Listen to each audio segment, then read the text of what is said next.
Hey, horror fans, welcome back to Room 237. Coming at you with another recent horror review.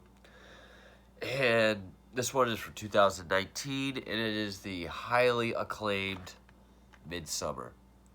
I'm saying Midsommar because I always have. I know Ari Aster himself says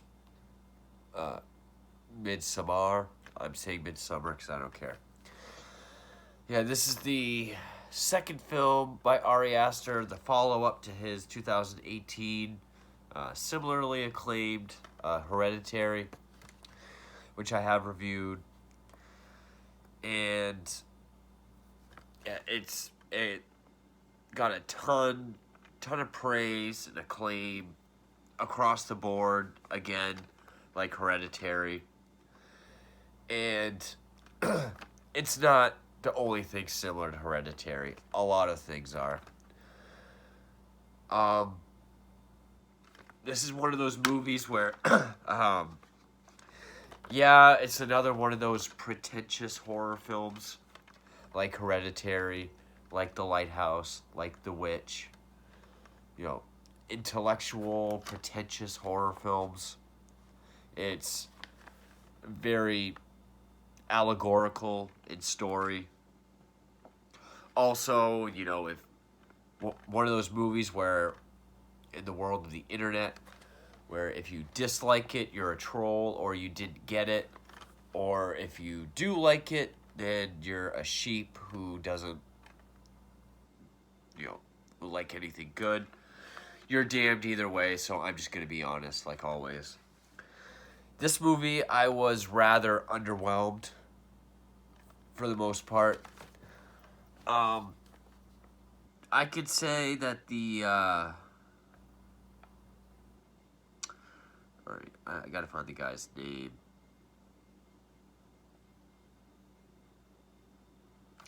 I was trying to find the cinematographer.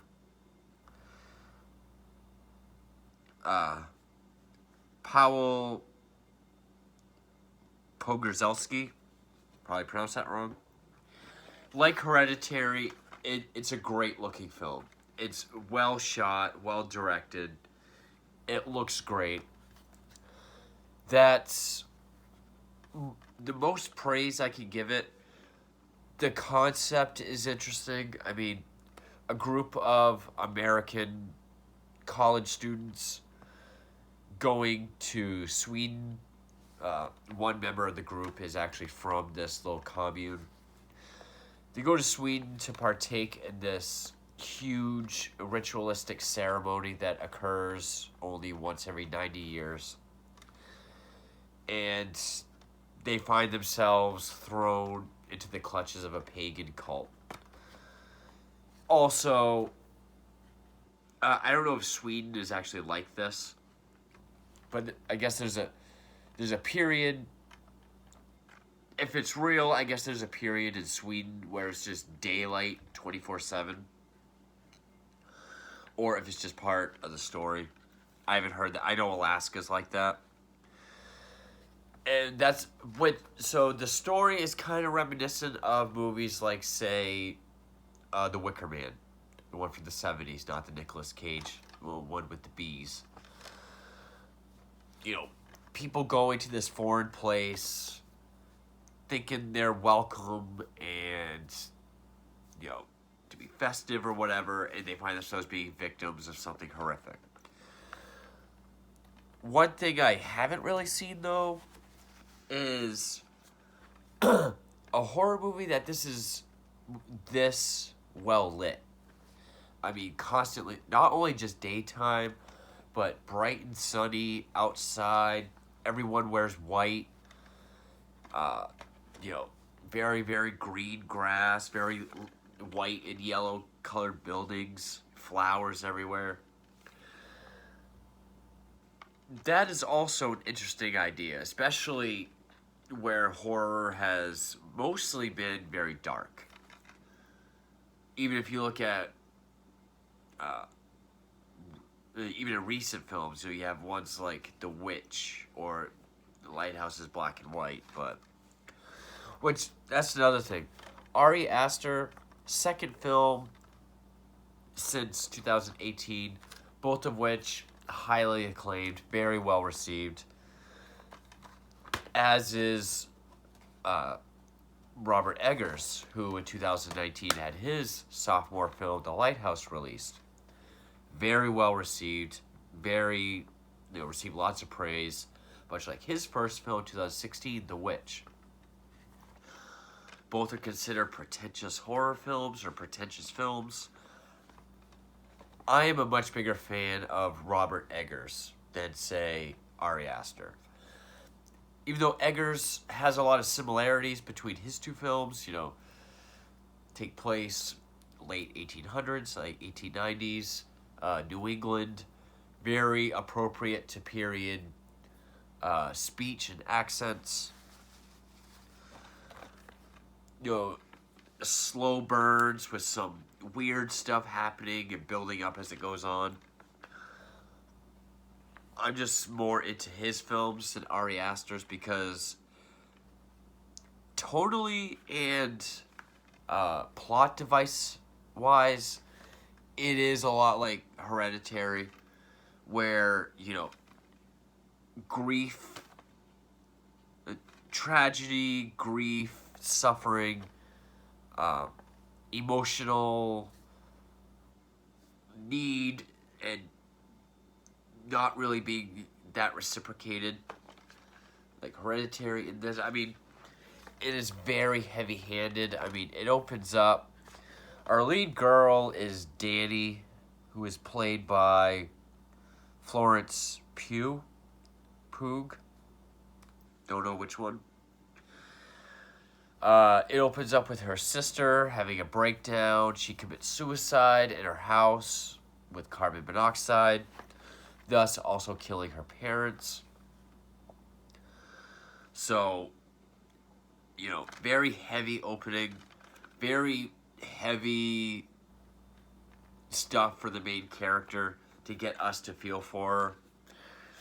Prior to that, her boyfriend Christian, played by Jack Rayner, I guess their relationship has been kind of dead or over. He was going to call it off, but he stayed with her because,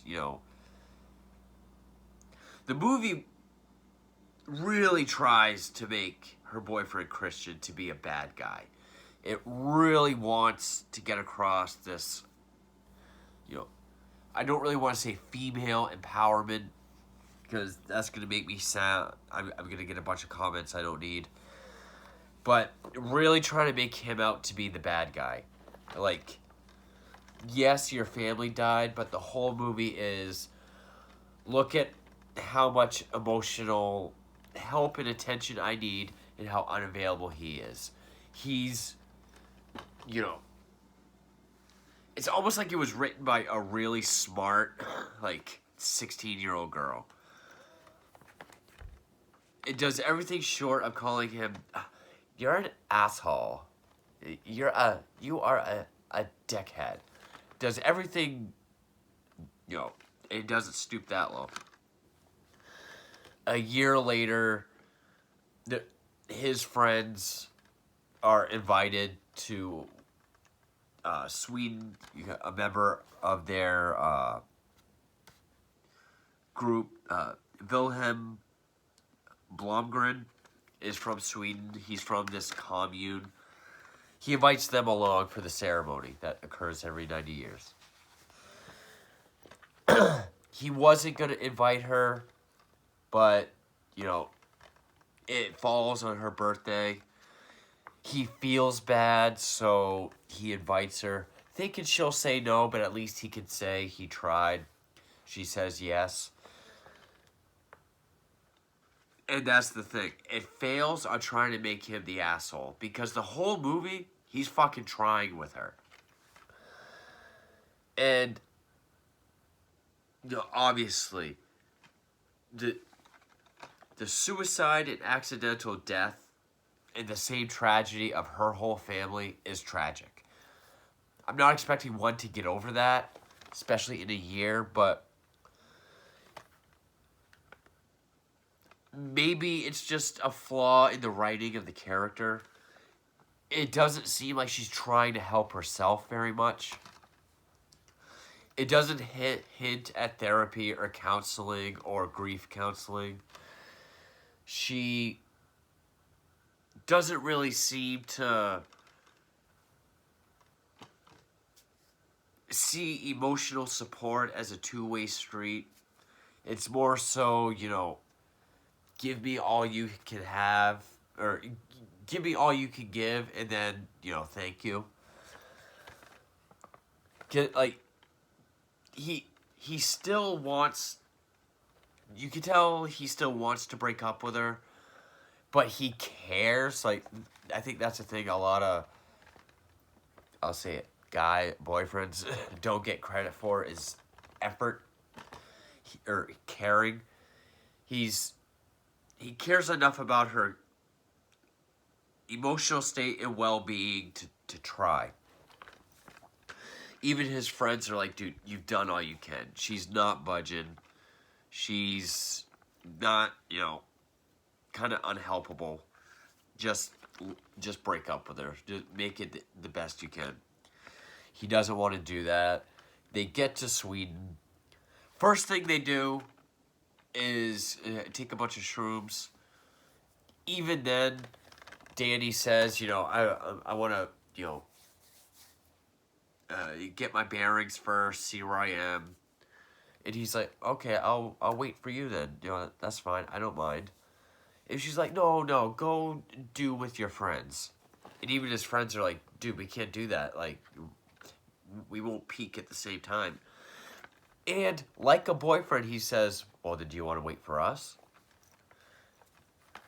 But again, he's the bad guy. So, and that's the thing about this movie is the whole movie is like this big allegory for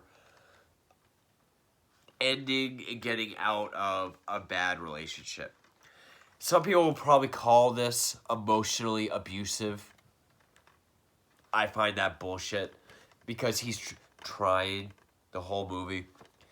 And even what happens to him at the end, what he does, is not his fucking fault.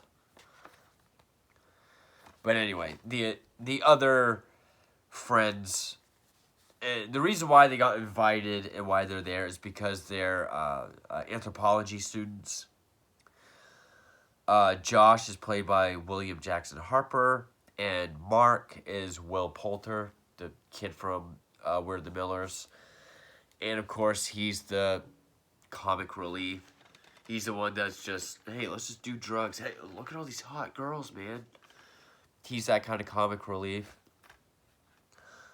The only time it's really funny is when they're tripping on shrooms and he's kind of being awkward about it. But back to the cinematography, I mean, when they're tripping on any kind of psychedelic, they don't go overboard with it. They don't make anything cosmic happen. It's kind of subtle and, from what I've heard, realistic. Kind of like on Fear and Loathing when the carpet is swirling around with like grass, or like she looks down, it looks like grass is growing through her hand. Or if there's something in the foreground, like when there's like at the end when there's like a pig's head on the table, it's like the designs of the skin is swirling around. And, everyone wears all white. They're all super happy and, very accommodating. This other guy brought two other American friends who were a couple. And this movie's 2.5 hours. The director's cut is 3. This is the theatrical cut. Run times don't bother me. I can sit and watch a movie no matter how long it is. But even The Shining is like just as long as this. But The Shining is a methodical build-up. It's constantly building at the same pace towards something. This one is just dull pacing with a couple spooks and scares here and there that are kind of subtle. And I mean, there are some points like where something is kind of creepy. The The Minimalist Score, I also commend. I think that was well done. I think it's over an hour in before we get our really big moment, which is, we find out you're pretty much a kid until you're a certain age. Then you work till you're a certain age, and you're a mentor, and then you die at 72. Because there's a ceremony when you're 72. They don't tell our characters this, but there's a man and a woman, 72 years old. They go up to this cliff, and they just walk off of it. And like Hereditary, with, what happens to Charlie, it's very realistic. The blood and gore, it's very raw, it's very visceral, it's very well done. It's never gratuitous. um, that's the first thing that really kind of frigs up our characters. They calm them down by saying, no, it's our customs, we understand, it's extreme. One guy leaves, and from that point on, we see that our group of characters are getting smaller and smaller because they left. I'm going to say spoilers here. If you liked Hereditary, you'll probably like this. I mean, I liked certain things about it. The concept is interesting. The idea to set it in bright, sunny daytime is interesting. But where it's so slow-paced and there's so few actual creepy moments, it feels more like a drama, or like a drama with a little bit of thriller in it. So, spoilers. Also, in the trailer, it showed a girl with some sort of, looked like a elephantiasis or whatever. She's a product of incest, because incest can happen. It just has to be commissioned by the elders or whatever. But she's believed by the natives to be an oracle. She's always painting. But they don't really do much with her. She's only in a couple scenes. I thought she was gonna be a bigger part. Also, I noticed something else of Ari Aster, like, in Hereditary, it was Charlie's that she kept doing. In this, it's like a harsh exhale. It's like a that people keep doing, where it kind of goes with the score whenever something creepy is supposed to happen. I will say one of the really creepy moments is we eventually see that the natives are trying to break up the group of friends from within. For whatever reason, the boyfriend Christian decides to do his college thesis on, this commune, which Josh has already been taking notes and studying nonstop. I guess Christian, on top of being a dickhead boyfriend, as the movie wants you to believe, not a very good student either. Because Josh is going to go, backpacking through Europe, so he's going to have all these other places. And of course, they say yes to both of them, even though Josh isn't thrilled about it. And just at several times, it's just like, Christian wants to help Danny. He wants to be there for her. And just at random times, she's just acting like an emotional, like, borderline immature. Because after the other guy leaves, after the, suicide, I guess. It's not suicide, it's called, feel free to tell me in the comments, it's like a sermicide or something. It's when it's allowed because someone's old or sick, not euthanasia. I know what that is. And they're sitting there eating they're eating at the table, and Christian's like, "What? He left? Like, with his fiance here? He just left her here, just up and left?" And she just sitting there with a bitchy look on her face, like, I could see doing that. Which, yeah, it has shown that there are things that make her want to leave about the place itself. But in the context of the conversation, it just makes it seem like she's upset because he's not doing enough. And if I'm looking into it the wrong way, so fucking be it. But I felt like I actually, because the movie wants you to believe he's this emotionally unavailable asshole boyfriend. Which, the fact he did break up with her after a suicide, after a family tragedy, shows he cares a little bit. He's kind of there emotionally.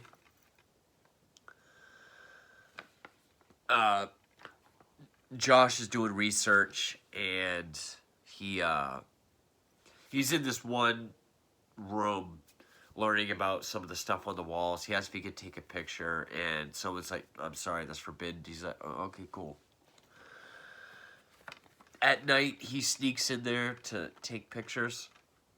Willpoulter, where the Miller's kid, has been lured away by this redhead girl that he's shown interest in. We don't see what happens to him.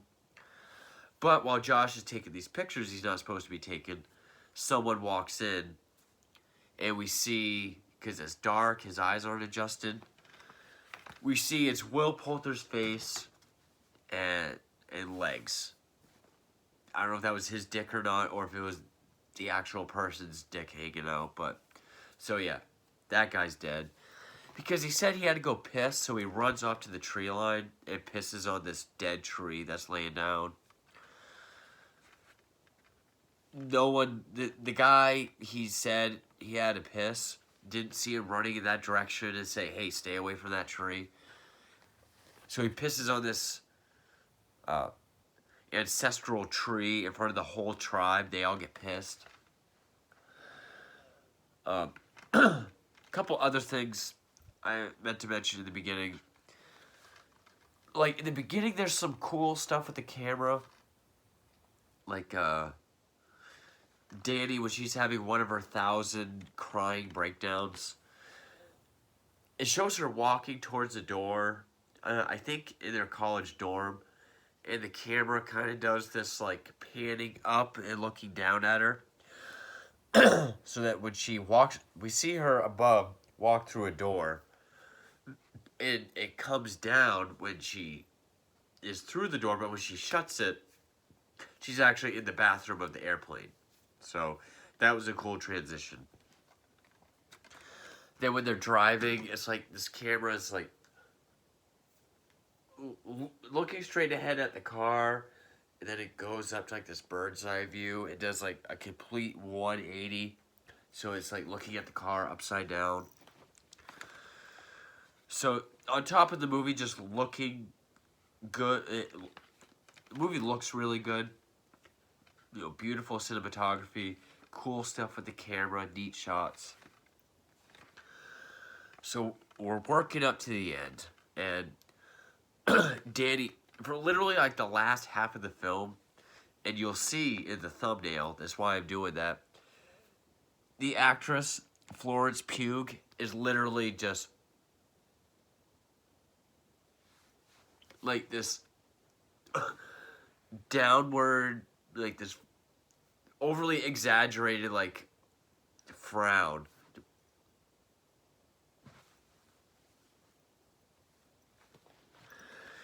There's the dance around the maypole, and they bring her into it, so all these girls are dancing around the maypole until there's one left.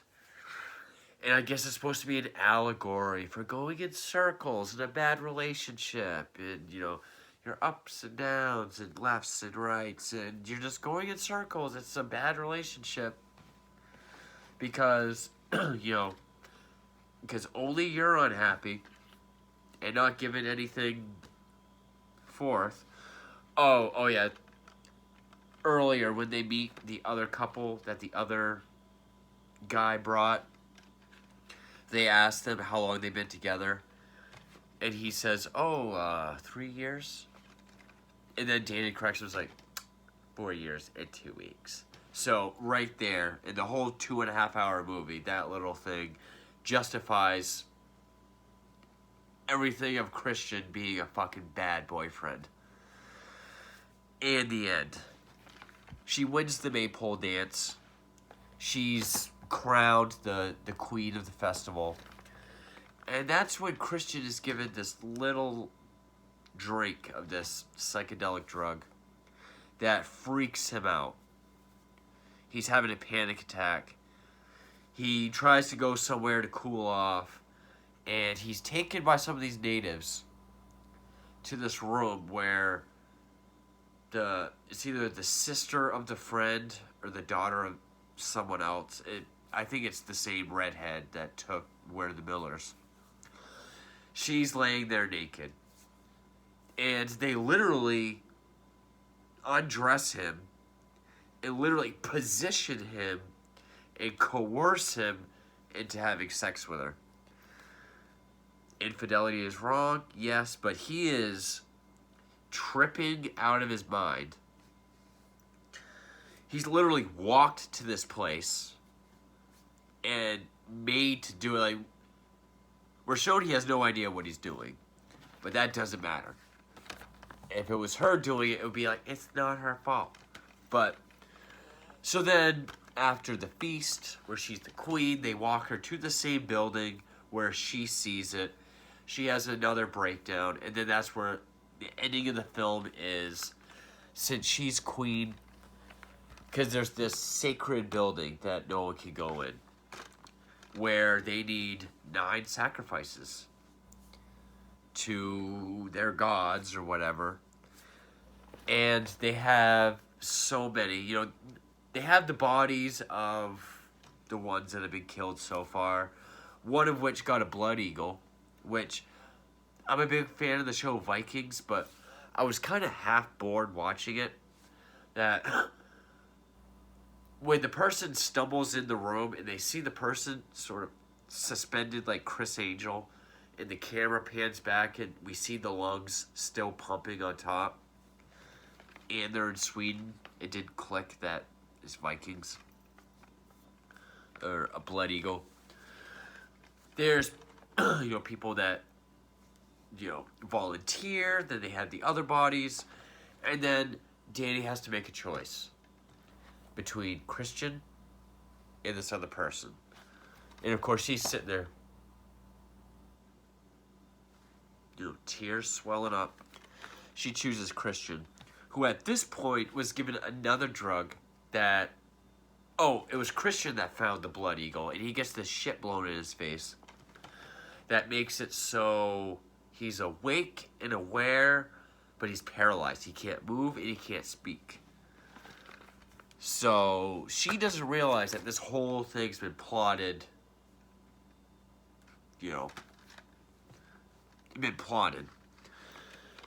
Since he's chosen, they bring everyone into the yellow building. There's this disemboweled bear. They put Christian in the bear, so just his face is sticking out. The 2 other guys that are alive and volunteer for the sacrifice, they're given this serum that will make it so they can't feel anything. Then they set the building on fire. And we kind of see Christian kind of cry. He's paralyzed. I think that just means he can't move. I think he's going to feel everything. Especially since one guy that drank the serum, he starts screaming like it didn't work. So then everyone out, the building's burning. Everyone outside is doing their spiritualistic writhing and screaming because they're purging the sins. And we see Danny go from crying in her to a slow smile. Why? Because now she's out of the relationship. That emotionally abusive, dead relationship. That's that's what I took from this, and from the reviews I've read and seen, that seems to be the common takeaway. Grief, emotionally unavailable, dead relationships. You know, the empowerment of how to get out of it and taking charge when you need it. Danny. Yeah, Danny's the hero of this movie, alright. I didn't care for any of the characters. I didn't feel for her as much as I needed to. It was a little too heavy. I was never there to a point of, okay, her family's dead, that sucks. But just the way her character is and how they try to make Christian be this awful, nasty fucking deadbeat boyfriend who doesn't do anything for her. And they failed at all that. The pacing was glacial and slow. A few creepy moments here and there to just an abrupt ending as soon as the relationship's over and she finally smiles. I was more of a fan of Hereditary, and even then I didn't even like the ending to that. I wouldn't really call it, I wouldn't go as far as saying it's pretentious, but it's definitely self-indulgent, especially on the themes it's trying to get across and the allegories it's trying to make. I don't praise it as much as it's had.